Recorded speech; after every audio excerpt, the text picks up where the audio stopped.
காரியம் மாறுதலாய் முடியும். இதுதான் உங்களுக்கு இன்னைக்கான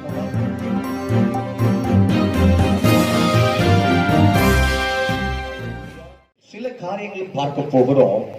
காரியம் எப்படி யோசேப்பினுடைய வாழ்க்கையிலே அப்படியே மாறுதலாய் முடிந்தது என்பதை பார்க்க போகிறோம். தலைகள் மாற்றம் என்று சொல்லி நாம கேள்விப்பட்டிருப்போம்.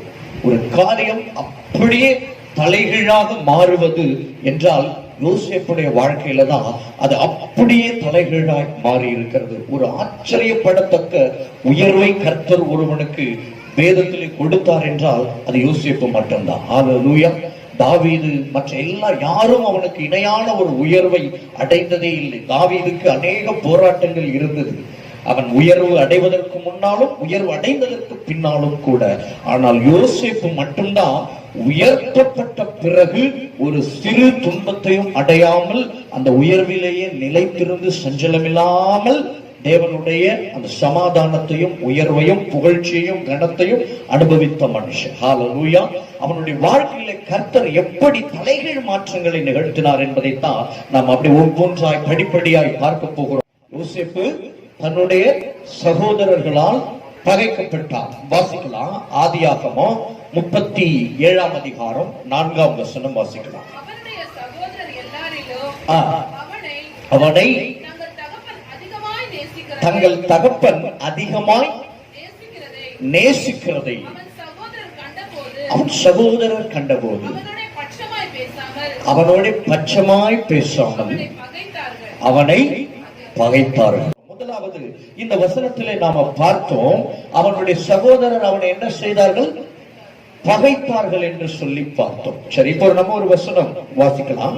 ஆதியாகமம் 50ஆம் அதிகாரம் 15ஆம் வசனத்தை வாசிக்கலாம். தங்கள் தகப்பன் மரணம் அடைந்ததை யோசேப்பின் சகோதரர் கண்டு ஒருவேளை யோசேப்பு நம்மை பகைத்து நாம் அவனுக்கு செய்த எல்லா பொல்லாங்குக்காகவும் நமக்கு சரிக்கு சரி கட்டுவான் என்று சொல்லி யோசேப்பினிடத்தில் ஆள் அனுப்பி. இப்ப நல்ல கவனிங்க. நாம முந்தின வசனத்தில் பார்த்தோம், சகோதரர்கள் யோசேப்பை பகைத்தார்கள். ஏனென்றால் தங்களுடைய தகப்பன் தங்கள் எல்லாரையும் காட்டிலும் யோசேப்பை அதிகமாய் நேசிக்கிறார் என்கிறதினாலே பொறாமை கொண்டு அவனை பகைத்தார்கள். பட்சமாய் அன்பாய் பேசாமல் அவனை புறக்கணித்தார்கள் என்று. இங்கே காரியம் தலைகீழாய் மாறுதலாய் முடிகிறது. எப்படி என்றால், அதே சகோதரர்கள் அதே தகப்பன், எந்த தகப்பனுடைய அன்பு யோசேப்புக்கு கிடைத்ததை பார்க்கிலும் தங்களுக்கு கொஞ்சம் குறைவாய் கிடைக்கிறது என்று சொல்லி வேதனைப்பட்டு யோசேப்பை பகைத்தார்களோ, அதே தகப்பன் மரணம் அடைந்த பிறகு யோசேப்பு நம்மை பகைத்து விடுவானோ என்று சொல்லி இவர்கள் அஞ்சத் தொடங்குகிறார்கள். ஹல்லேலூயா. காரியம் மாறுதலாய் முடிந்தது. ஹல்லேலூயா. எந்த மனிதனை அவர்கள் துவக்க காலத்திலே பகைத்தார்களோ அதே மனுஷனை அவன் தங்களை பகைத்து விடுவானோ என்று சொல்லி 11 பேரும் அஞ்சுகிறாங்க. பகைத்து தன் கையில் இருக்கிற அதிகாரத்தை கொண்டு அவன் எங்கே தாங்கள் செய்த குற்றத்துக்கு பாவத்துக்கு தக்கதை சரிக்கு சரி கட்டுவானோ என்று சொல்லி அச்சப்பட்டு அவர்கள் தகப்பன் சொல்லாததை சொன்னதாய் சொல்லி ஒரு பொய்யை சொல்லி தங்கள் உயிரை அவனிடத்தில் இருந்து காத்துக் கொள்ளும் அளவுக்கு அவனிடத்தில் அஞ்சுகிறாங்க. ஆமென் சொல்லலாமா? ஹல்லேலூயா. கர்த்தர் யோசேப்பினுடைய வாழ்க்கையில இந்த காரியத்தை அப்படியே முதலாவது மாறுதலாய் முடிய பண்ணினாரு. இன்னொரு வசனத்தை கூட நாம வாசிக்கலாம். ஆதியாகமம் 26ஆம் அதிகாரம். ஈசாக்கு அந்த தேசத்தில் விதை விதைத்தான். கர்த்தர் அவனை ஆசீர்வதித்ததினால் அந்த வருஷத்தில் 100 மடங்கு பலனடைந்தான்.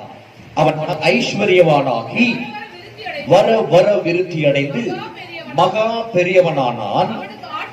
அவனுக்கு ஆட்டு மந்தையும் மாட்டு மந்தையும் அநேக பணிவிடைக்காரரும் இருந்தபடியினாலே பெலிஸ்தர் அவன் பேரில் பொறாமை கொண்டு அவன் தகப்பனாகிய ஆபிரகாமின் நாட்களில் அவனுடைய வேலைக்காரன் வெட்டின துறவுகளை எல்லாம் தூர்த்து மண்ணினால் நிரப்பி போட்டார்கள். அபிமெலேக்கு ஈசாக்கை நோக்கி, நீ எங்களை விட்டு விலகி போய்விடு, எங்களை பார்க்கிலும் மிகவும் பலத்தவன் ஆனாய் என்றான். ஈசாக்கினுடைய வாழ்க்கையில பாருங்க, பெலிஸ்தியர்கள் அவன் வர வர விருத்தியாவதை கண்டு பொறாமைப்பட்டு, எங்கள் மத்தியில நீ இருக்கக்கூடாது, என்னையா எங்க தேசத்துல உன்னை கொண்டாந்து வச்சோம், ஏதோ பரவாயில்ல வேலி பரதேசி அரதேசி வந்தான் பொழைச்சிட்டு போட்டுன்னு விட்டா, ஏதோ எங்க அளவுக்கு வருகிற வரைக்கும் நாங்க பொறுமையா இருந்தோம், சரி எங்க ஈக்குவலுக்கு வர்றதை கூட அனுமதிச்சோம், நீ இப்ப எங்களை பார்க்கிலும் பலவானா எழும்புனா நாளைக்கு நீங்களை என்ன செய்வியோ தெரியல என்கிற பயம் அவர்களுக்கு வந்து விட்டது. அதனால அந்த பெலிஸ்தியருடைய ராஜா அபிமெலேக்கு என்ன செய்கிறான் என்றால், நீ எங்களை விட்டு போய்விடு என்று சொல்லி அனுப்பி வைக்கிறான். அது மட்டும் அல்ல, அவன் எங்கெல்லாம் போய் துறவு வெட்டுகிறானோ அங்கெல்லாம் இந்த பெலிஸ்தியர்கள் வந்து பிரச்சனை செய்து அவனை விரட்டி கொண்டே இருக்கிறாங்க. ஹல்லேலூயா. 3 முறை அவன் அப்படி துறவு வெட்டியும் அவனுடைய பெலிஸ்தியர்கள் வந்து வந்து பிரச்சனை செய்கிறபடியினாலே, ஒரு நீதிமானுடைய குணாதிசயம் எத்தனை முறை நம்மை தடுத்தாலும் எத்தனை முறை நம்மை விரட்டினாலும் நாம் விலகி விலகித்தான் போக வேண்டுமே ஒழிய ஒரு நாளும் நீதிமான் எதிர்த்து நிற்கவே மாட்டான். ஹல்லேலூயா. இன்றைக்கு அநேக கிறிஸ்தவர்களுடைய வாழ்க்கையிலே பார்க்கிறேன், அவர்கள் எதிர்த்து நிற்கிறவர்களாய் காணப்படுகிறார்கள், வழக்காடுகிறவர்களாக காணப்படுகிறார். அது என்ன பிரதர், வாங்க பேசணும், விடக்கூடாது அப்படி என்று சொல்லி ஊழியக்காரர்களில் கூட இப்படி பஞ்சாயத்து பண்ணுவது, வழக்காடுவது, பிரச்சனை செய்வது, எதிர்த்து குரல் கொடுப்பது, அரசியல் கட்சி ஆரம்பிக்க வேண்டும், நாமும் இந்த தேசத்தில் எம்எல்ஏ ஆகணும், மினிஸ்டர் ஆகணும் என்று சொல்லி இப்படி வேதத்துக்கு விரோதமாய் ஒரு வாழ்க்கை முறை இன்றைக்கு சபைகளை நோக்கி கடந்து வந்திருக்கிறது. ஆனால் ஈசாக்கினுடைய வாழ்க்கையில பார்க்கிறோம், அவன் என்ன செய்கிறான் என்றால், முதலாவது முறை அவனுடைய வேலையாட்கள் துறவை வெட்டுகிறார்கள். ஆனால் முதல் முறை வெட்டி பிரச்சனை வரும் பொழுது அவன் அந்த இடத்தில் சண்டையிடாமல் அவனுடைய வேலைக்காரர்கள் புறப்பட்டு போய் இன்னொரு இடத்திற்கு உடனே கூடாரத்தை எடுத்துக்கொண்டு போகிறான். அங்கே போய் துறவு வெட்டுகிறான், அங்கேயும் துறவு, இவன் எங்கே போய் துறவு வெட்டினாலும் தண்ணீர் வருகிறதை அவர்களால் தாங்க முடியவில்லை. இவர்கள் நினைத்தாங்க, இந்த இடத்துல துறவை தூர்த்து போட்டா இவனால் தண்ணிக்கு என்ன செய்ய முடியும் என்று சொல்லி அவனை எங்கேயாவது தூரமாய் துரத்தி விட வேண்டும், இந்த பகுதியிலே அவனை வைக்க கூடாது என்ற எண்ணத்தோடு அவர்கள் செயல்படுகிறாங்க. ஆனா பாருங்க, இடம் என்பதெல்லாம் தேவனுடைய பிள்ளைகளுக்கு ஒரு காரியமே கிடையாது. அவன் போய் எங்கே துறவு வெட்டினாலும் 3 இடத்துல துறவு வெட்டினான், 3 இடத்திலும் விரட்டினார்கள். 4வது இடத்திலும் அவன் துறவு வெட்டினான், அங்கே தண்ணீர் உண்டாயிற்று, அங்கே வாக்குவாதம் உண்டாகவில்லை. ஆனாலும் அவன் அந்த இடத்தில் இருக்காம இன்னொரு இடத்தில் 5வது ஒரு இடத்தில் போய் துறவை வெட்டுகிறான். ஏனென்றால் அவன் அங்கேதான் வந்து குடியேற வேண்டும் என்பது தேவனுடைய சித்தமாய் இருந்தபடியினாலே அவன் அந்த இடத்திலே, அதாவது பெயர்செபா 26ஆம் அதிகாரத்தினுடைய 23ஆம் வசனத்திலே பார்க்கிறோம், 26, 23, அங்கே இருந்து பெயர்செபாவுக்கு போனான். அன்று ராத்திரியிலே கர்த்தர் அவனுக்கு தரிசனமாகி, நான் உன் தகப்பனாகிய ஆபிரகாமுடைய தேவன், பயப்படாதே, நான் உன்னோட கூட இருந்து என் ஊழியக்காரனாகிய ஆபிரகாம் நிமித்தம் உன்னை ஆசீர்வதித்து உன் சந்ததியை பெருக பண்ணுவேன் என்றார். பல்வேறு விதங்களிலே இந்த இடத்தை புரிந்து கொள்ளலாம். நான் பேச பேச புது புது விதங்களிலே கர்த்தர் உணர்த்துகிறார். நல்லா கவனிச்சு பாருங்க. 4 இடத்துல துறவு வெட்டினா 3 இடத்துல பிரச்சனை வந்தது, 4வது இடத்துல பிரச்சனை வரல. ஆனாலும் அவன் இல்லை. 5வது பெயர்செபாவுக்கு போகிறான். அங்கேதான் கர்த்தர் அவனிடத்தில் பேசினார். ஹல்லேலூயா. இதில் இருந்து காரியம் என்ன புரிகிறது என்றால், தேவன் இந்த பெயர்செபாவுக்கு அவன் வந்து சேரும்படியாக அவனை முன்னும் பின்னும் நெருக்கி நெருக்கி அவனுடைய சத்துருக்களை கொண்டே நெருக்கி இந்த பெயர்செபாவுக்கு கொண்டு வந்து சேர்த்தார் என்று புரிந்து கொள்ள வேண்டும். ஆண்டவர் ஒருவேளை அவன் ஏற்கனவே துறவு வெட்டின இடங்களிலேயே அல்லது 4வதாய் பிரச்சனை வராத இடத்திலேயே அவனை இருக்க வேண்டும் என்று வைத்திருந்தால் தேவன் அங்கேயே அவனிடத்தில் பேசியிருப்பார். ஆமென் சொல்லலாமா? ஹல்லேலூயா. ஏன் 5வது இடத்தில் அவன் போய் பெயர்செபாவுக்கு போன பிறகு துறவும் வெட்டப்படுகிறது, தேவனும் பேசுகிறார். துறவு வெட்டப்படுவது மட்டுமே முக்கியம் என்றால் அவன் 4வது இடத்திலேயே இருந்திருக்கலாம். தேவன் பேச வேண்டும். ஆபிரகாமுடைய வாழ்க்கையிலே பார்க்கிறோம், அவர் வாக்குத்தத்தம் பண்ணப்பட்ட குமாரனை அடைவதற்கு முன்பாக காத்திருக்காம 26ஆம் வயதில் அவர் என்ன செய்கிறார், மனைவியின் பேச்சை கேட்டு தன்னுடைய வேலைக்காரியாகிய ஆகார் என்ன செய்கிறாரு, திருமணம் செய்து கொள்ளுகிறார். இஸ்மவேல் என்கிற மகனை பெற்றெடுக்கிறார். 13 வருஷம் கர்த்தர் அவனிடத்தில் பேச்சுவார்த்தையை நிறுத்திவிட்டார். பேசவே இல்லை. அடிக்கடி பேசிக் கொண்டிருந்த கர்த்தர் பேச்சுவார்த்தையை நிறுத்தினாரு. பிறகு 99வது வயதுல தான் ஆண்டவர் என்ன செய்யறாருங்க, திரும்ப வந்து பேசுகிறார். நல்லா கவனியுங்க. நாம செய்கிற ஒரு காரியம், நாம் போகிற ஒரு இடம், நம்முடைய வாழ்க்கையில கடந்து வருகிற ஒரு நட்பு, ஒரு உறவு, இதெல்லாம் என் ஆண்டவருடைய சத்தத்தை கொஞ்ச நாள் கொஞ்ச காலம் என் வாழ்க்கையில் இருந்து குறைத்து போடுகிறது, நிறுத்தி போடுகிறது என்றால் என்னுடைய வாழ்க்கையிலே நான் எங்கோ ஆண்டவருக்கு சுத்தமில்லாத ஒரு வழியிலே போய்கொண்டிருக்கிறேன் என்று அர்த்தம். பாவம் என்று ஒன்று உண்டு. பாவம் செய்வது மட்டுமே தேவனை வேதனைப்படுத்துவது கிடையாது. சிறு சிறு காரியங்களை நாம் செய்வதும் தேவனை வேதனைப்படுத்தும். பாவத்துல பெருசா விழல, அதனால நமக்கு தெரியாது. நம்ம ஒன்னும் பெரிய பாவத்துல விழலையே, நல்லா தானே போயிட்டு இருக்கிறோம் அப்படின்னு நம்ம ஒரு வீட்டுல போய் குடியேறி இருப்போம். அந்த வீடு கர்த்தருக்கு பிரியம் இல்லாம இருக்கும். ஆமென். இது ஒரு பெரிய பாவம் கிடையாது. ஆனா பாருங்க, அந்த வீட்டில் நாம் இருப்பது நமக்கு ஏதோ ஒரு விதத்துல பின் நாட்களில் ஆபத்து என்பதனால கர்த்தர் நம்மை குறித்து வேதனைப்படுவாரு. அதுவே அவரை நாம வேதனைப்படுத்தி அவர் சுத்தம் இல்லாமல் போகிறது தான். ஹல்லேலூயா. தேவனுடைய பிள்ளைகள் ஒவ்வொரு சிறு சிறு சிறு காரியத்திலும் கூட ஆண்டவருடைய சித்தத்துக்கு ஏற்றபடியாய் நடந்து போக வேண்டும். அப்ப பாருங்க, ஈசாக்க நம்ம ஒரு ஆங்கிள் பெலிஸ்தியர் அவனை பகைக்கிறாங்களேன்னு தோணுதானே. இன்னொரு ஆங்கிள் முடிவை பார்த்தால் கர்த்தர் அவனை நெருக்கி நெருக்கி நெருக்கி கொண்டு வந்து பெயர்செபாவிலே சேர்க்கிறார். ஹல்லேலூயா. யோசேப்பினுடைய வாழ்க்கையிலும் அப்படித்தான் பார்க்கிறோம். யோசேப்பை அவனுடைய சகோதரர்கள் பகைத்தார்கள் என்பது ஒரு ஆங்கிள்.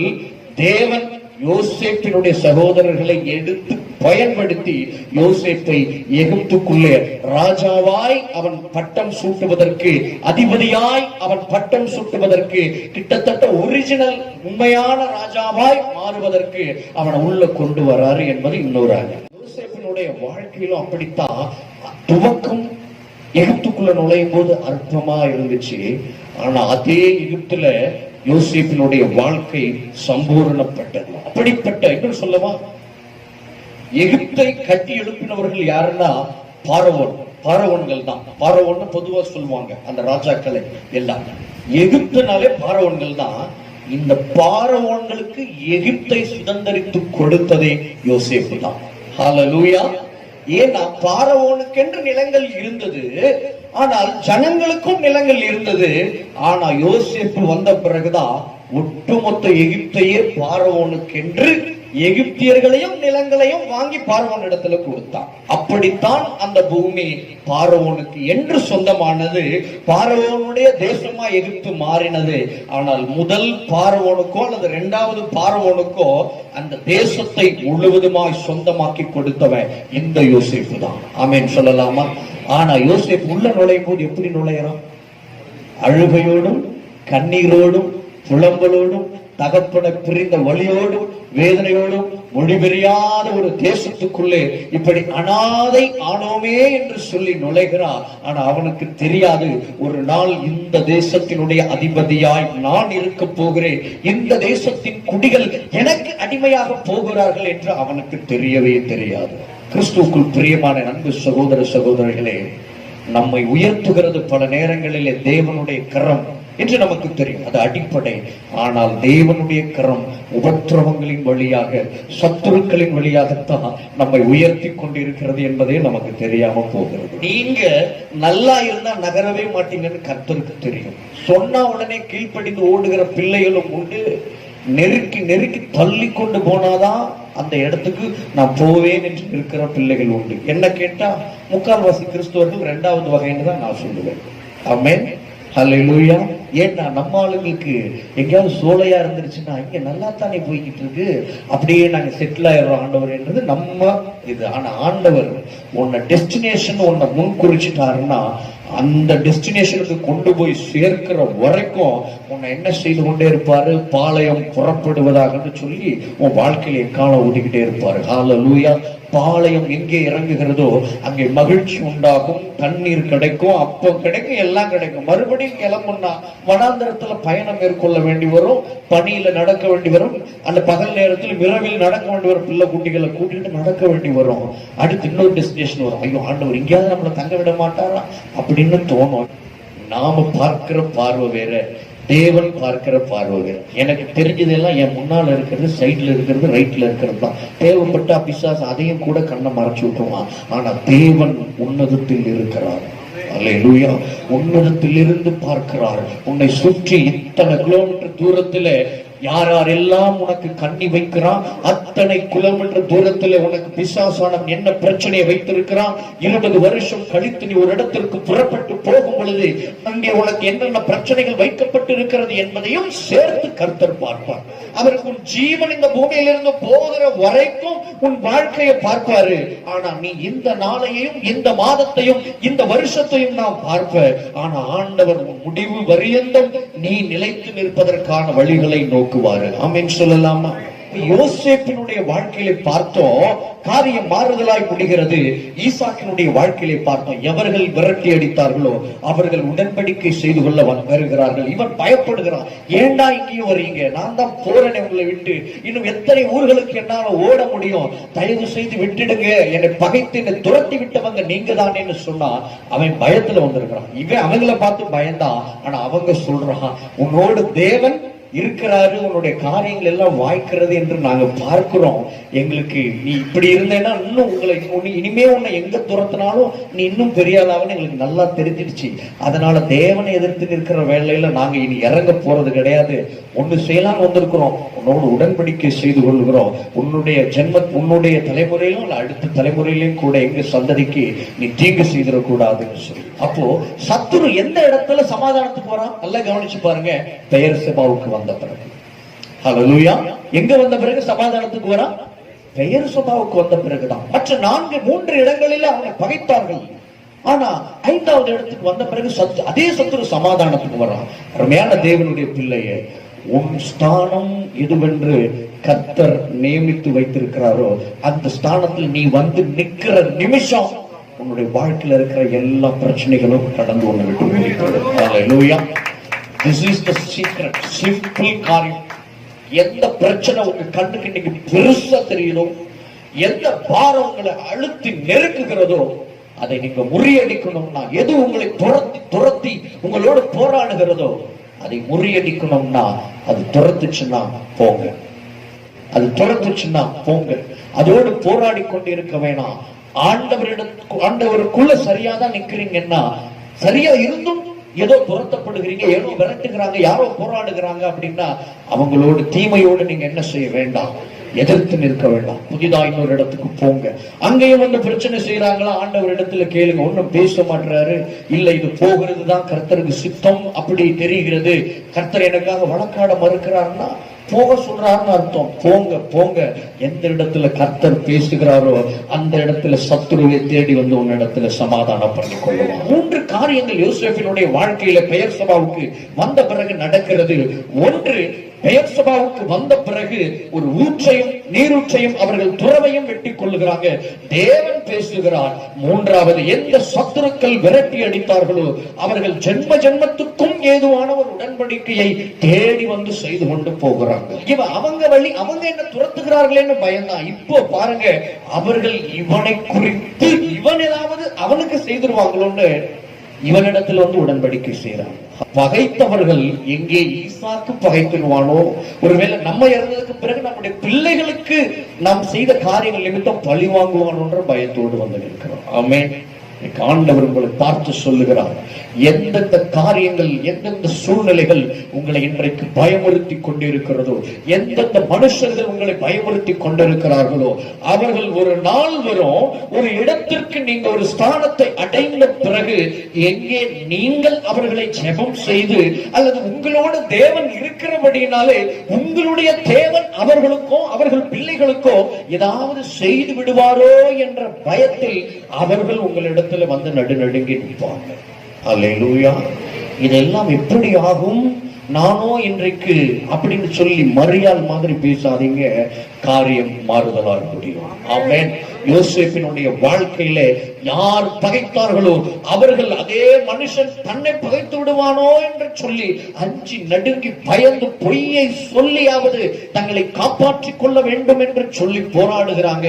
ஈசாக்கின் வாழ்க்கையில எந்த பெலிஸ்தியர்கள் பகைத்தார்களோ அவர்கள் உடன்படிக்கை செய்து கொள்ள ஓடி வந்தார்கள். ஒருவனுடைய வழிகள் கர்த்தருக்கு பிரியமாயிருந்தால் அவனுடைய சத்துருக்குள் அவனுடைய சமாதானமாய் போகும்படி கர்த்தர் உங்ககிட்ட துரத்தி விடுவார். காரியம் மாறுதலாய் முடியும். இதுதான் உங்களுக்கு இன்னைக்கான வார்த்தை. எந்த சூழ்நிலைகளில் இருக்கிறீங்கன்னு தெரியாது. ஆனா கர்த்தர் இந்த நாளிலே உங்களுடைய வாழ்க்கையில, குடும்பத்துல எது உங்களுக்கு எதிர்த்து நிற்கிறதோ, எது உங்களுக்கு சஞ்சலத்தை தருகிறதோ, அந்த காரியம் அப்படியே தலைகீழாய் மாறுதலாய் முடியும். அல்லேலூயா. அடிமையாய் விற்றவர்கள் யோசேப்பிற்கு அடிமையாய் இருக்க விரும்பினார்கள். அடிமையாய் விற்றவர்கள் யோசேப்பிற்கு அடிமையாய் இருக்க விரும்பினார்கள். வாசிக்கலாம் ஆதியாகமம் 37ஆம் அதிகாரம் 26ஆம் வசனத்தில் இருந்து. அப்பொழுது யூதா தன் சகோதரரை நோக்கி, நாம் நம்முடைய சகோதரனை கொன்று அவன் ரத்தத்தை மறைப்பதினால் லாபம் என்ன? அவனை இந்த இஸ்மவேலருக்கு விற்று போடுவோம், வாருங்கள்.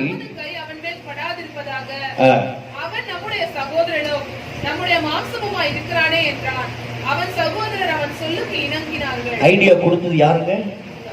ஐடியா கொடுத்தது யாருங்க? யூதா. நல்ல சத்தமா சொல்லுங்க. யூதா. எதற்கு? இவனை கொல்ல வேண்டாம், இவன் அடிமையா வித்துருவோம் அப்படின்னு ஐடியா கொடுத்தது அவர் தான். இப்ப வாசிக்கலாம் ஆதியாகமம் 44:16. 44:16. அதற்கு யூதா, என் ஆண்டவனாகிய உம்மிடத்தில் நாங்கள் என்ன சொல்லுவோம்? என்னத்த பேசுவோம்? எதினாலே எங்கள் நீதியை விளங்க பண்ணுவோம்.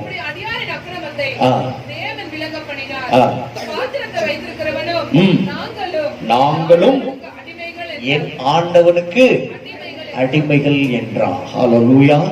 இவர்தான் சொன்னாரு மற்ற சகோதரர்களிடத்துல, எதுக்கு இவனை கொல்றது, பேசாம இவனை விற்று போட்டுடுவோம் அடிமையா அப்படின்னு ஐடியா கொடுத்தவர் இவர் தான். இப்ப அவரே முந்திக்கிட்டு யோசேப்பின் இடத்துல சொல்றாரு, நாங்களும் எங்கள் சகோதரரும் எங்க ஆண்டவனுக்கு அடிமைகள்னு சொன்னாரு. ஹல்லேலூயா. சரி, ஒண்ணு இன்னொன்னு பாருங்க. ஆதியாகமம் 44ஆம் அதிகாரம் 33ஆம் வசனம். இப்படி இருக்க இளையவன் தன் சகோதரரோட கூட போக விடும்படி மன்றாடுகிறேன்.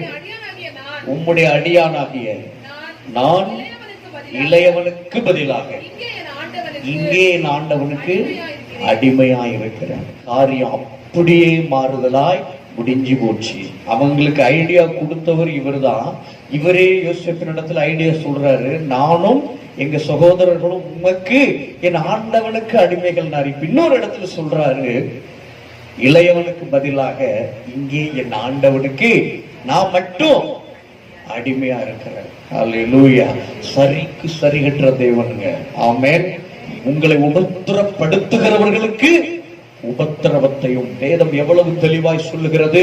உங்களுக்கு யார் என்ன எதிராய் சதி ஆலோசனை செய்தார்களோ, யார் உங்களை கீழே தள்ளி வேதனைப்படுத்தி உங்கள் வாழ்க்கையில வேதனைகளை அரங்கேற்றினார்களோ, அக்கிரமங்களை அரங்கேற்றின யார் காரணமோ, the person, ஒரு மனுஷனோ 2 மனுஷனோ 3 பேரோ கர்த்தர் கணக்கு எழுதி வச்சிருக்கிறார். அல்லேலூயா.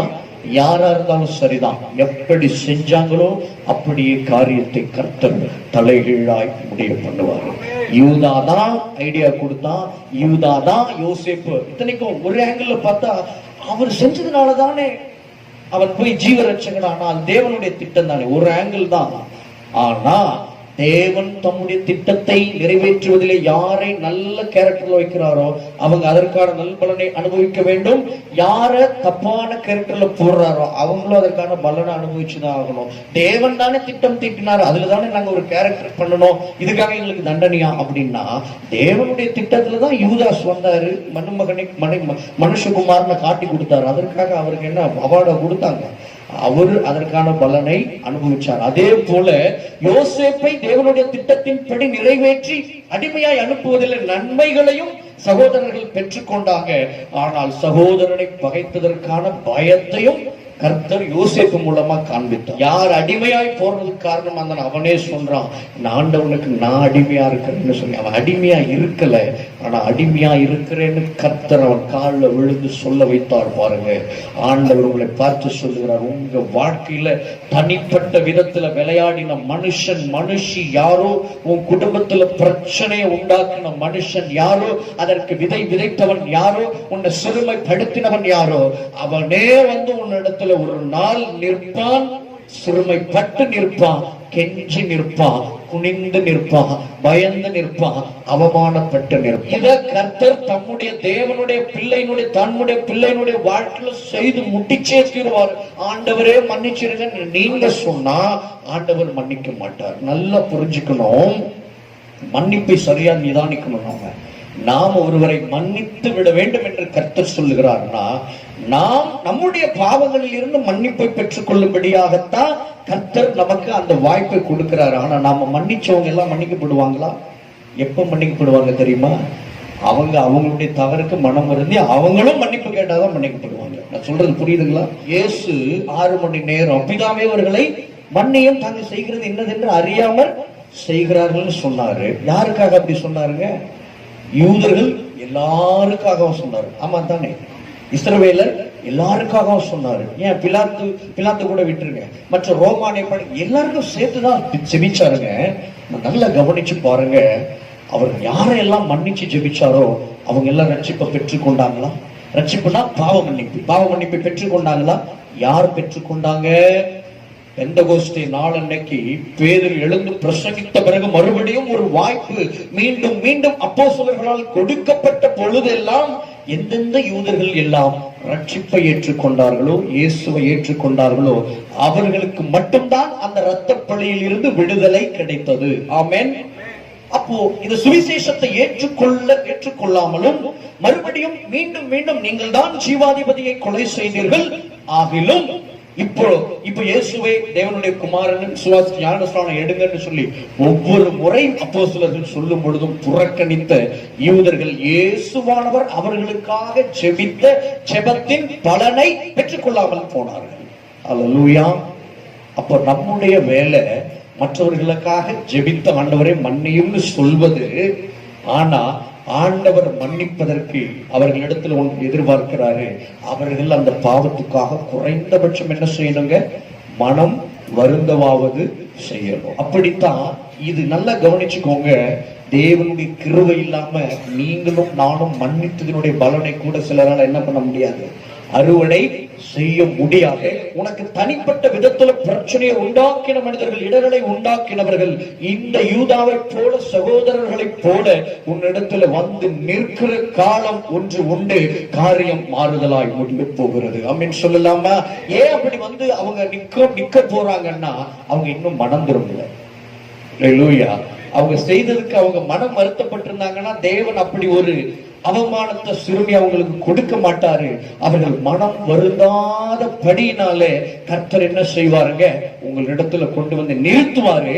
உங்களிடத்துல நிறுத்துறதுக்காகவே அவங்கள மனதை திருப்பாமலேயே கடினப்படுத்தி ஆண்டவரே வைப்பாரு. ஆமென். கர்த்தருக்கு முதல்ல தம்முடைய பிள்ளைகள் தான் முக்கியம், அடுத்துதான் மற்றவர்கள். இது தெளிவாய் புரிந்து கொள்ள வேண்டும். அப்போ காரியம் மாறுதலாய் முடிந்து போனது. யார் அடிமையாய் இருக்க காரணமானானோ அவனே அடிமையாய் தான் இருக்க தன்னையும் தன்னுடைய சகோதரர்களையும் ஒப்பு கொடுத்தான். 4வது காரியம், அடிமையாய் வாங்கின தேசம் யோசேப்பினால் அடிமையாய் வாங்கப்பட்டது. யோசேப்பை அடிமையாய் வாங்கின தேசம் யோசேப்பினால் அடிமையாய் வாங்கப்பட்டது. வாசிக்கலாம் நாம 37ஆம் அதிகாரம் 28ஆம் வசனம் ஆதியாகமம். அந்த வர்த்தகரான மீதியானியர் கடந்து போகிற போது அவர்கள் யோசேப்பை அந்த குழியில் இருந்து தூக்கி எடுத்து 20 வெள்ளி காசுக்கு விற்று போட்டார்கள். அடிமையின் மனநிலையிலே ஒரு குறிப்பிட்ட தேசம், குறிப்பிட்ட மனுஷர்கள், குறிப்பிட்ட பகுதியிலே, ஒரு குறிப்பிட்ட வேலை ஸ்தலத்திலே, குறிப்பிட்ட உறவினர்களின் மத்தியிலே யோசேப்பின் மனநிலையோடு சிறுமையோடு வேதனையை அனுபவித்துக் கொண்டிருக்கிற மனிதர்களை பார்த்து கர்த்தர் சொல்லுகிறார், இன்றைக்கு நீ எந்த இடத்துல வெட்கப்பட்டியோ, எந்த இடத்துல அடிமையின் மனநிலையில, சிறுமையின் மனநிலையில உன்னை நீயே ஒரு குறுக்கி கொண்டு நான் எல்லாம் ஒரு மனிதனா இவர்கள் மத்தியில நிற்பதற்கு எனக்கு என்ன பாக்கியம் இருக்கிறது, இவர்கள் எல்லாம் பெரிய மனிதர்கள், இது பெரிய பட்டணம், இது பெரிய மனிதர்கள் வாழுகிற பகுதியாயிற்றே, நான் இந்த இடத்துல நிற்க கூட பாத்திரன் இல்லையே என்று சொல்லி நீ நினைக்கிற எந்த பட்டணம், எந்த பகுதி, எந்த ஜனங்கள் மத்தியில, எந்த வேலை ஸ்தலத்துல கர்த்தர் உன்னை யோசேப்பா உயர்த்த போகிறாரு. ஹல்லேலூயா. வாசிக்கலாம் ஆதியாகமம் 47ஆம் அதிகாரம் 25ஆம் வசனம். அப்பொழுது அவர்கள், நீர் எங்கள் பிராணனை காப்பாற்றினீர், எங்கள் ஆண்டவனுடைய கண்களில் எங்களுக்கு தயவு கிடைக்க வேண்டும். நாங்கள் பார்வோனுக்கு அடிமைகளாய் இருக்கிறோம் என்றார்கள். இப்போ யோசேப்பு அடிமையாயிருந்த தேசத்தின் அத்தனை குடிகளையும் பார்வோனுக்கு அடிமையாக வாங்கின மனிதராக உயர்த்து விட்டார். இப்படிப்பட்ட தலைகீழ் அதிசயங்களும் உங்க வாழ்க்கையில நடக்கணுமா? இதெல்லாம் இப்படிலாம் நடக்கும்ன்ற நம்பிக்கை பல பேருக்கு இல்லை. அதிரடியான மாற்றங்களை எல்லாம் எதிர்பார்க்கணும். கிறிஸ்தவங்கனாலே தலைகீழ் மாற்றம், அப்படியே லைஃப் சேஞ்ச் ஆகணும். சும்மா அப்படியே போன வருஷம் போன மாதிரி இந்த வருஷம் போகணும் அப்படியே தான் போகும், அப்படி கிடையாது. ஆண்டவர் யோசேப்பினுடைய வாழ்க்கையில செய்தது போலவே ஒரு விருத்தியை நம்ம வாழ்க்கையில கொடுக்க விரும்புற லைஃப் சேஞ்சிங் மூமெண்ட் ஒரு செகண்ட் தான். யோசேப்புடைய வாழ்க்கை ஒரே செகண்ட் தான் தலைகளா மாறிடுச்சு. அந்த ஒரு நிமிஷம், எந்த நிமிஷத்துல ராஜா முன்னாடி கொண்டாந்து நிறுத்தினாங்களோ அந்த நிமிஷத்துல வாழ்க்கைய தலைகளா மாறிடுச்சு. அப்படி ஒரு மொமெண்ட், தட் மொமெண்ட் உங்க வாழ்க்கையில வைக்கப்பட்டிருக்கு. அல்லேலூயா. நம்புங்க. முதல்ல ஆண்டவர் அப்படிப்பட்ட அற்புதங்கள் எல்லாம் இந்த சபைக்கும் சரி, உங்க குடும்பங்களையும் சரி, உங்க தனிப்பட்ட வாழ்க்கையில, வேலை ஸ்தலங்கள்ல உங்களை எந்த ஸ்தானத்துல கர்த்தர் அழைத்திருக்கிறாரோ, உங்க அழைப்பு எதுவோ அந்த அழைப்புல கர்த்தர் அப்படி ஒரு அற்புதத்தை நிகழ்த்த போறாரு. ஆமென். இதுதான் முதல்ல நீங்க செய்ய வேண்டியது. மற்றதெல்லாம் செகண்டரி தான். இந்த வசனத்தை கேட்கறது எல்லாம், இந்த டீச்சிங் உள்ள வாங்குறது பேசிக் சென்ஸ். இன்னைக்கு ஆழங்களிலே அவருடைய அதிசயங்களை காண்கிறார்கள். இன்னைக்கு அந்த விசுவாசத்தின் ஆழத்துக்குள்ள நான் போகணும். நானும் காண்பேன். யோசேப்பு அப்படின்னா நான் யோசேப்பை விட ஏன்னா அந்த யோசேப்புக்காக இன்னைக்கு ரத்தம் சிந்தப்படல. ஆனா இந்த யோசேப்பு ஜோசப், ஒவ்வொருவரும் உங்களுக்காக இயேசுவின் ரத்தம் சிந்தப்பட்டிருக்கிறது. குமாரனே அருளினவர் அவரோட கூட மற்ற எல்லாவற்றையும் அருளாதிருப்பது எப்படி? அவரை தூக்கி கொடுத்ததுக்கு அப்புறம் உங்க வாழ்க்கையில கொடுக்கப்படுறது எல்லாம் அவருக்கு கீழே வர்றது எதுவாவது இயேசுவை நீங்க கிஃப்டா வாங்கிக்கிட்டதுக்கு மேலதான் இருக்க முடியுமா? அவருக்கு கீழே தான் இருக்க முடியும். ஏன்னா பெஸ்ட் கிஃப்டே கர்த்தர் ஃபர்ஸ்ட் கொடுத்துட்டாரு. இனிமே கொடுக்க போறது எல்லாமே செகண்ட் லெவல் கிஃப்ட் தான். பெஸ்ட் கிஃப்டே ஃபர்ஸ்ட் கிஃப்டா கர்த்தர் கொடுத்ததுக்கு அப்புறம் மற்ற நீங்க கேட்கிற, எதிர்பார்த்திருக்கிற காரியங்களை உங்களுக்கு கொடுக்காம இருப்பாரா? தேவனுடைய பிள்ளைகள் எதை எதிர்பார்த்தாலும் உயர்வா எதிர்பார்க்க வேண்டும். ஆமென். நல்ல பெஸ்டா இருக்கணும். எங்க ஆண்டவருடைய பிள்ளைங்க உங்களுடைய வாழ்க்கையில பெஸ்டா இருக்கணும். நான் ஏன் கேட்க கூடாது? எனக்கு என்ன உரிமை இல்லை? எங்க அப்பா கொடுக்க தயாரா இருக்கிறார். அது எதுவா இருந்தாலும் நான் கேட்பேன். யோசேப்பினுடைய வாழ்க்கையில ஒரு நிமிஷத்துல அவனுடைய 13 வருஷ பாடுகளின் வாழ்க்கையை கர்த்தர் தலைகளாய் மாற்றி போட்டார். பாடுகளின் வாழ்க்கைன்னு கூட சொல்ல முடியாது. அவன் நடந்து வந்த பாதையெல்லாம் அவன் உயர்ந்து கொண்டுதான் வந்தான். நல்லா கவனிச்சு பாருங்க. வீட்டுல அவன் பிரின்ஸ், தன்னுடைய சகோதரர்களுக்கு மத்தியில அவங்க அப்பா அவனை போல யாரையுமே என்ன செய்யலங்க, கொண்டாடவே இல்லை. அவனுக்கு தான் மோஸ்ட் பெஸ்ட் கலர்ஃபுல் ட்ரெஸ் கொடுத்தாரு, பல வருட அங்கி. ஆமென். அப்ப வீட்லயும் யார் தான் பெஸ்ட்? யோசேப்பு. ரெண்டாவது, ஐயோ அவரை தூக்கி அப்படியே அவங்க சகோதரர் எல்லாம் அடிமையா கொடுத்துட்டாங்க. நம்ம ஒரு ஆங்கிள் பாக்குறோம். நல்லா கவனிச்சு பாருங்க. போத்திபார் வீட்டுக்கு வராரு. வந்த உடனே அவர் ஆண்டவர் என்ன செய்யறாருங்க, அவர் கூட இருக்கிறது போத்திபார் பார்த்த உடனே தன் வீட்டுக்கே எஜமானனாக்கிட்டாரு. தன் சாப்பிடுற சாப்பாடு தவிர வேற எதையுமே கேட்கறதுல அவனே சொல்றான். அவர் தனக்குள்ள உண்டானது எல்லாவற்றிலும் என்னிலும் பெரியவன் எவனும் இல்லை. ஹல்லேலூயா. அப்பவே குட்டி ராஜா வேண்டார். எப்படி சொல்லுங்க? எப்படின்னா போத்திபார் தான் பார்வோனுடைய பிரதானி. ஆமென். தலையாரிகளின் தலைவன். அப்ப அவன் பார்வோனுக்கு பெரிய பவர்ஃபுல் மேன். அவனுடைய வீட்டுக்கே இவன் தான். இவனை காட்டிலும் அவனுடைய வீட்டிலே பெரியவன் ஒருவனும் இல்லை. பாருங்க, ஒரு வீட்டில இருந்து பிரெண்ட்ஸ் மாதிரி நல்லா இந்த வாழ்க்கை இப்படியே கண்டினியூவான நல்லா இருக்குமேன்னு நினைக்கும் போது கர்த்தர் சடாலத்துக்கு குழியில போடுறாரு. குழியில இருந்து அடிமையாக்கி எகிப்துல வைக்கிறாரு. ஆனா பாருங்க, எகிப்துல என்னவாகிறான்? ஒரு பிரதானியின் வீட்டுக்கு அவன் தலைவனாக உயர்கிறான். அவன் நினைச்சிட்டான், ஐயோ சந்தோஷம், ஏதோ அண்ணன் தம்பி அண்ணங்களாம் தூக்கி இப்படி போட்டாங்க, ஏதோ வந்தோம், இந்த இடம் சூப்பரா இருக்குப்பா, சந்தோஷம், இந்த இடத்துலயே ஜாலியா இருந்துட்டு போயிடலாம் நினைச்சான். ஆண்டவர் பட்டுன்னு பார்த்தாரு. அதை விட படுமோசம் கெட்ட பேரை கொடுத்து தூக்கி எங்க போட்டாரு? ஜெயில போட்டார். ஐயோ, இது என்ன முந்தின நிலைமையோட மோசமா இருக்குன்னு இவன் நினைச்சான். மகனே, அது மோசம் இல்ல, அடுத்த லெவலுக்கு நீ லிஃப்ட் ஆகுறதுக்கு இங்கதான் ஆளுங்களை வர வைக்க போவேன். அல்லேலூயா. அன்றியும் அவருடைய தீர்மானத்தின்படியே அழைக்கப்பட்டவர்களாய் தேவனிடத்தில் அன்பு கூறுகிறவர்களுக்கு சகலமோ நன்மைக்கு ஏதுவாக சொன்ன. சரி, ஜெயில போய் சாதாரண ஆளவா இருந்தா, அங்க பாருங்க சிறைச்சாலை தலைவன் எல்லாவற்றையும் இவனிடத்தில் ஒப்புவித்தான். வேதம் சொல்லுகிறது, அந்த போத்திபார் என்கிற அந்த பிரதானிகளின் தலைவன் இவனை எடுத்து சிறைச்சாலையில் ஒப்புவித்தான் எழுதியிருக்கு. சிறைச்சாலை தலைவன் எல்லாவற்றையும் எடுத்து இவனிடத்தில் ஒப்புவித்தான். ஹல்லேலூயா. இதுதான் ஆண்டவர் ஒருத்தன் வாழ்க்கையில நிற்கிறது. கர்த்தர் அவனோடு இருந்தார் எழுதப்பட்டிருக்கு. இப்ப அங்கேயும் பெரியார், எங்க சிறைச்சாலையில பெரியார் எது? இந்த சிறைச்சாலையே யாருடைய கண்ட்ரோல்ல இருக்கு? போத்திபார். நீங்க நல்லா பாருங்க, இது தாழ்வு கிடையாது, உயர்வு. முதல்ல வீட்டுக்கு மட்டும்தான் இவன் தலைவனா இருந்தா, இப்போ அதே போத்திபாருடைய கண்ட்ரோல்ல இருக்கிற சிறைச்சாலைக்கே இவன் தலைவன் ஆயிட்டான். ப்ரமோஷனா டிப்ரமோஷனா? ப்ரமோஷன். ஆமென். அங்கதான் ராஜாவினுடைய 2 பேரை கர்த்தர் அனுப்பி வைக்கிறாரு. அங்கிருந்து தான் சொப்பனத்துக்கு விளக்கம் வச்சு அங்கிருந்து தான் ஆண்டவர் ஒரேடியா லிஃப்ட் பண்றாரு. அப்ப நல்லா கவனிச்சு பாருங்க, யோசேப்பினுடைய வாழ்க்கையில நிகழ்ந்த டிஃபீட்டான தோல்வியான சூழ்நிலைகள், கீழே விழுகிறது போன சூழ்நிலைகள் கூட அந்த போகும்போது அப்படிதான் தெரியும். அப்படி போகும்போது ஒரு பிரச்சனை போகும்போது ஐயோ இப்படி போறோமே, முடிஞ்சது நம்ம கதைன்னு தோணும். ஆனா காரியத்தின் முடிவை பாரு. உன்னை அறியாம யாரோ தூக்கி இன்னொரு உயரத்துல உட்கார வச்சிருப்பாங்க. கிறிஸ்துவ வாழ்க்கையில வருகிற உபத்திரவங்கள், பாடுகள், பிரச்சனைகள், சத்துருவின் போராட்டம் எல்லாம் நீ இருக்கிற இடத்துல இருந்து, இது உனக்கு 10வது மகனே மகளே, நீ இருக்க வேண்டிய இடமே வேற. உன்னை நான் வேற இடத்துல வச்சு பார்க்க ஆசைப்படுறேன். நீ இன்னும் போத்திபார் வீட்டுல இன்னும் யாக்கோபோடயே கொஞ்சிக்கிட்டு, அம்மா அப்பா கூடயே கொஞ்சிக்கிட்டு இருக்கணும், சின்ன பிள்ளையாவே இருக்க ஆசைப்படுறிய. நான் உன்னை பார்க்கிற இடம், நீ எகிப்து தேசத்திற்கு அதிபதியா இருக்கணும், உனக்கு ஆண்டவனா இருக்கணும், அவனுடைய சொத்துக்களுக்கெல்லாம் நீ பார்வோனுக்கு தகப்பனா இருக்கணும்னு சொல்லி நான் உன்னை பாக்குறேன். நீ என்னடா யாக்கோபுக்கு பிள்ளையா இருக்கிறதே, பலவர்னு அங்கி அணியறதையே பெருசா பாக்குறியே. ராஜாவுடைய முத்திரை மோதிரம் போடப்பட வேண்டாமா? அவருடைய 2ஆம் ரதத்தில் ஏறி தேசத்தை சுற்றி வர வேண்டாமா? உன் கால்களில் விழுந்து தெண்டனிட்டு தேசம் எல்லாம் பணிந்து கொள்ள வேண்டாமா? உன்னை நான் அப்படி உயர்வாய் பார்க்கிறேன். அந்த உயரத்துக்கு நான் உன்னை அழைத்து கொண்டு போக வேண்டும் என்றால் இடையில சில லிஃப்ட் மொமெண்ட்ஸ் எல்லாம் நான் உனக்கு வச்சிருப்பேன். அது பார்க்கிறதுக்கு எதிரா தெரியும், ஆனா அதெல்லாம் உன்னை தூக்கி மேல கொண்டு போய் வைக்க போகிற காரியங்கள். ஹல்லேலூயா. இப்ப அப்படியே அலேக்க பயமா தான் இருக்கும். ரகசிய வருகை வந்துருச்சு, ஆண்டவர் தூக்குறாரு, எப்படி இருக்கும்? பறக்கிற மாதிரி இருக்கு அப்படின்னு சொன்னா எங்க இருப்போம்? பரலோகத்துல இருப்போம். ஹல்லேலூயா.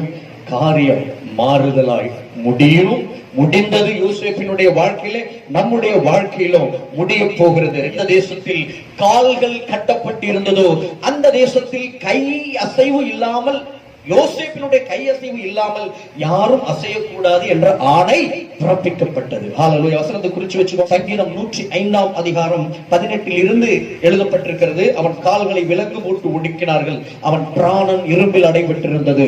கர்த்தர் சொன்ன வார்த்தை நிறைவேறும் அளவும் அவருடைய வசனம் அவனை புடமிட்டது. எந்த தேசத்திலே கால்கள் கட்டப்பட்டிருந்ததோ, விலங்கு போடப்பட்டிருந்ததோ, அதே தேசத்திலே கர்த்தர் ஒரு மாற்றத்தை யோசேப்பின் வாழ்க்கையிலே கொடுக்கிறார். 20ஆம் வசனம், ராஜா ஆள் அனுப்பி அவனை கட்டவிழ்க்க சொன்னான். ஜனங்களின் அதிபதி அவனை விடுதலை பண்ணினான். தன் பிரபுக்களை அவன் மனதின்படி கட்டவும், தன் மூப்பர்களை ஞானிகளாக்கவும், அவனை தன் வீட்டுக்கு ஆண்டவனும் தன் ஆஸ்திக்கெல்லாம் அதிபதியுமாக்கினான். சிறைச்சாலையிலே கால்கள் கட்டப்பட்டவனாய் கிடந்தானோ அதே தேசத்திலே அந்த ராஜாவினுடைய பிரபுக்களை கூட இவன் தன் மனதின் படியெல்லாம் கட்டுவதற்கு அதிகாரம் கொடுக்கப்பட்டது. எந்த பிரச்சனை இன்னைக்கு உன்னை கட்டி வைத்திருக்கிறதோ அதை நீ கட்டுகிற அளவுக்கு கர்த்தர் உன்னை உயர்த்த போகிறார். ஆமென்.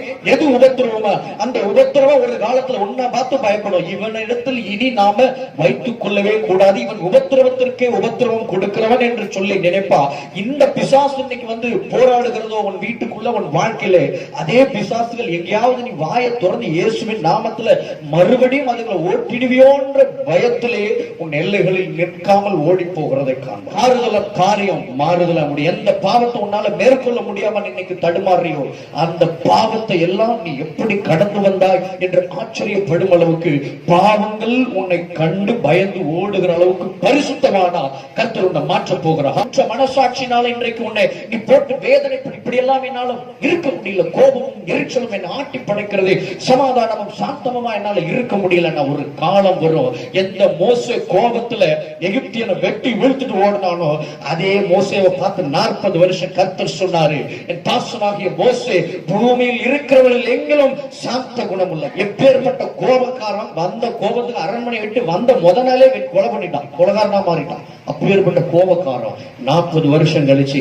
ஆண்டவரே சாட்சி, பூமியில அவனை போல சாந்தம் உள்ளவன் யாரும் கிடையாதுன்னு சொல்லிட்டாரு. அல்லேலூயா. இன்னைக்கு இப்படி இருக்குன்னு நம்ம பார்க்க கூடாது. இன்னைக்கு நான் கோபக்காரனா இருக்கலாம், நிறைய பேர் இருக்கிறீங்க, எரிச்சல் உள்ளவர்களாய் காணப்படுகிறீங்க. ஆனா ஆண்டவர் ஒரு காலம் வரும், எல்லாரும் உன்னை பார்த்து சொல்லுவாங்க, அவரை போல சாந்தம் உள்ளவங்க, இந்த அக்கா போல சாந்தம் உள்ளவங்களை பார்க்கவே முடியாது என்று சொல்லி ஆமென் சொல்லலாமா? அல்லேலூயா. கிறிஸ்துவ வாழ்க்கை, கர்த்தருடைய பிள்ளைகளுடைய வாழ்க்கை மாறுதலாய் முடிவதற்கென்றே தெரிந்து கொள்ளப்பட்ட வாழ்க்கை இன்றைக்கு இப்படி இருக்கிறது போலவே எப்பொழுதும் இருக்க வேண்டும் என்று சொல்லி கர்த்தர் தெரிந்து கொண்ட வாழ்க்கை அல்ல.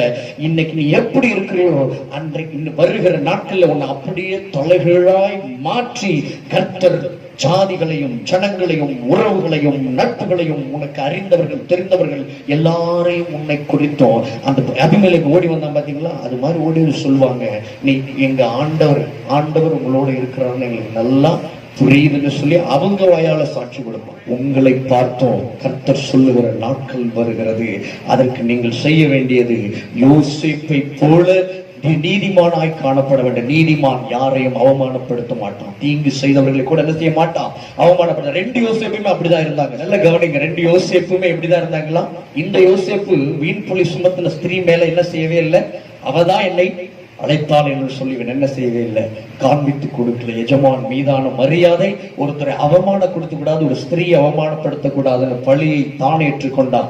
இன்னொரு யோசேப்பு புதிய ஏற்பாட்டுல பார்க்கிறோம், அவன் நீதிமானா இருந்தபடியினால இயல்புதான், தன்னுடைய மனைவி திடீர்னு திருமணத்துக்கு முன்னாலே கர்ப்பமா இருக்கிறான்னா யாருக்கும் வர்றதுதான். அவன் நீதிமானா இருந்தபடினால அவளை அவமானப்படுத்த மனதில்லாம அவளை ரகசியமாய் தள்ளிவிட யோசனை. உங்களுக்கு தீங்கு செய்தவங்களை கூட தயவு செய்து வெளியில யார்ட்டையும் சொல்லி என்ன செய்யாதீங்க, அவமானப்படுத்தாதீங்க. உங்க வழக்கை சொல்வதற்காக, உங்க பிரச்சனையை சொல்வதற்காக, உங்க நீதிமானை காண்பித்துக் கொடுப்பதற்காக நீங்க உங்க வாயை திறக்காதீங்க. அமைதலாய் நில்லுங்க. கர்த்தர் உங்களுடைய சாட்சியை, உங்களுடைய நியாயத்தை பட்ட பகலை போல வெளிச்சத்துல கொண்டு வருவார். நீ பேச வேணாம், உன்னுடைய சாட்சியை பத்தி ஊரே பேசும். ஆமீன் சொல்லலாமா? யோசேப்போடு கர்த்தர் இருந்தாரு. ஏன்னா யோசேப்பு கர்த்தருடைய பிரசன்னத்தை தன்னை விட்டு அகற்றாமலேயே கர்த்தரோடையே இருந்தான். ஹல்லேலூயா. நம்ம அப்பெல்லாம் பிரசன்னம் கூப்பிடுறோம். பிரசன்னத்தை நீங்க கூப்பிடவே வேணாம். பிரசன்னம் ஞான ஸ்நானம் பெற்ற நாட்கள் இருந்து உங்க மேலதான் இருக்கு. பாவம் செய்யாம யோசேப்பு போல கர்த்தரோடைய சஞ்சரித்து கர்த்தர் கூட இருந்தாருன்னா இவன் கர்த்தரோடு இருந்தான்னு. நீங்கள் கர்த்தரோடு இருந்தால் அவர் உங்களோடு இருப்பார். அப்ப 2 பேரும் ஒன்னா இருந்தாங்க, சஞ்சரிச்சாங்க. அப்ப சஞ்சரிக்கிறவன் இடத்துல பிரசன்னம் இருந்து கொண்டே இருக்கும். யார் இடத்துல பிரசன்னம் இருந்து கொண்டே இருக்கிறது, அவன் இடத்துல கர்த்தர் இருக்கிறான்னு அர்த்தம். கர்த்தர் இருக்கிறார்னா பிரசன்னம் இருக்கும். பிரசன்னம் இருந்துச்சுன்னா அவன் செய்கிறதெல்லாம் வாய்க்கும். அவன் எதை தொட்டாலும் அது செய்கிறதெல்லாம் வாய்க்கும். புறசாதிகள் பார்ப்பாங்க, என்னைய தொட்டதெல்லாம் தொலைங்குது, என்னைய அவங்க ஆண்டவர் பெரிய ஆண்டவரா இருப்பார் போல இருக்குன்னு சொல்லி அவன் கர்த்தரை நோக்கி